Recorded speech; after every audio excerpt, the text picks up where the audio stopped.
वडोदरा में उम्मीदवारों के ऐलान के साथ ही चुनाव प्रचार जो है तेज हो गया है। डोर टू डोर प्रचार चल रहा है और प्रत्याशी घर घर जाकर वोट अपील कर रहे हैं। वडोदरा के वार्ड नंबर 15 में कांग्रेस की पैनल जो है लोगों के घर घर जाकर वोट अपील कर रही हैं और लोगों के समर्थन की अपील कर रही है, जिसमें आशीष जोशी के साथ नीलम निगम, पारुल पटेल और हितेश माछी जो हैं वो दावेदारी कर रहे हैं और लोगों के बीच जाकर वैकुंठ सोसाइटी में यहाँ डोर टू डोर प्रचार चल रहा है।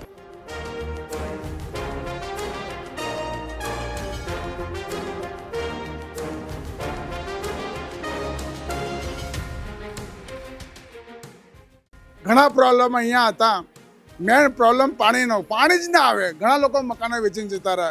જ્યારથી આશીષભાઈ જોશી આગળ આવ્યા ત્યારનો એકદમ પાણીનો પ્રશ્નનો બધો પ્રોબ્લેમ સોલ્વ થઈ ગયો। બીજા નંબરમાં ડ્રેનનો પ્રોબ્લેમ હતો, એ પણ સોલ્વ થઈ ગયો।